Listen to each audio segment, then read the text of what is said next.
Welcome back to the Young Rugby Big Week, and today is a big day as we welcome Nathan Hughes, England and Bristol number 8 and founder of the new clothing line Sweet City. Hello, Nathan. Hi, mate. How you doing? Yeah, not too bad.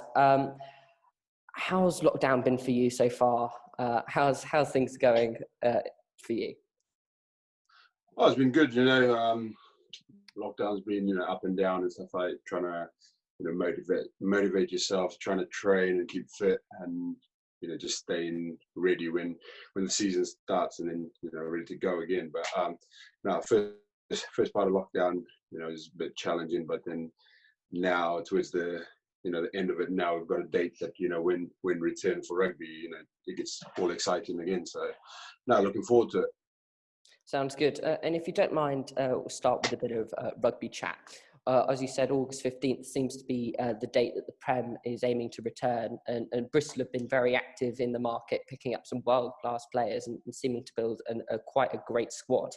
How excited are you to be back playing rugby, hopefully in August with that Bristol Bears team? No, it's good.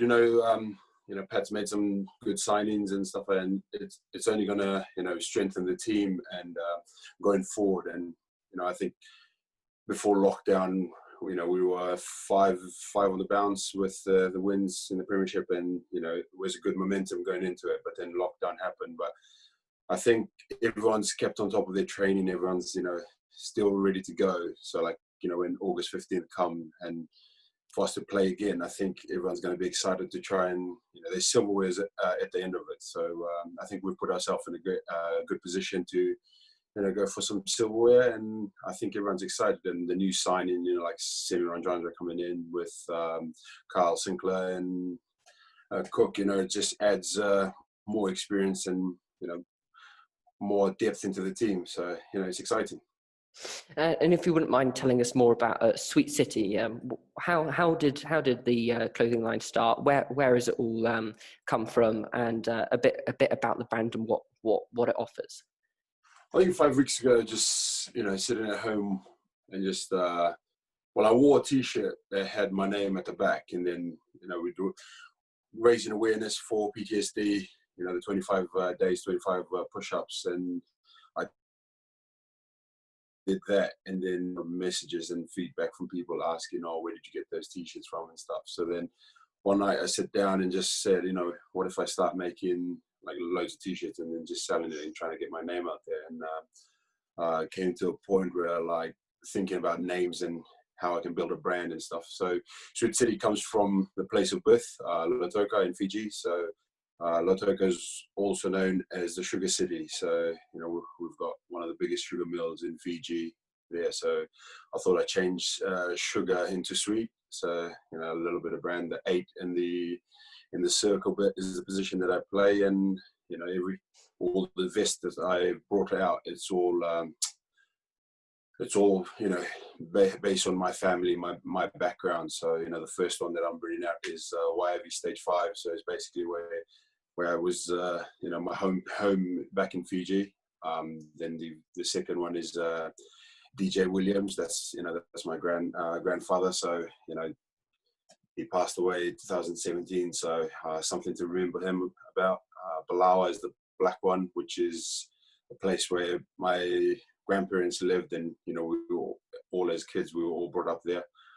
The red one's Red Hill, which is the local team back in Waiavi, where I lived, and the other one is Navutu, where my parents first met, and we were all brought up as well in Navutu. So and from here on in, there'll be T-shirts, hoodies, just I think big clothing brand that will be just interested in seeing what people want and stuff, and just keeping people happy. How important do you think it is for rugby players to be thinking outside of the rugby world for careers? As we all know, rugby doesn't last forever. How important do you think that to have something outside rugby to keep you entertained, but also to keep the financial flow coming in? I think it is very important. You sometimes as rugby players, we tend to forget, their rugby only lasts till you're 35, until your body can take it. But rugby can actually end tomorrow, today, or next month. So I think when I started doing this, it actually, I actually forgot how hard it was going to be. So, but to actually be in it and actually making it happen, it's actually a bit of excitement and seeing, what's ahead in the future. So, looking forward to it, looking forward to the challenge. It's not all going to be good. It's going to be, ups and downs and stuff like that, but it's how you cope with it, how you deal with it. But, no, it's very important to, start thinking about what you got to do after rugby, because, us rugby players, we started when we were young and stuff like that. So, some people, they might have been fortunate to do uni and rugby at the same time, but some of us, we didn't. So, for me to try and start this up and try and build it for myself after rugby, I'm not getting younger, I'm getting older in the game. The body's, not taking the hits very well and stuff like that. Like I said earlier, your rugby career could end either today, tomorrow, or in a long time. So, yeah.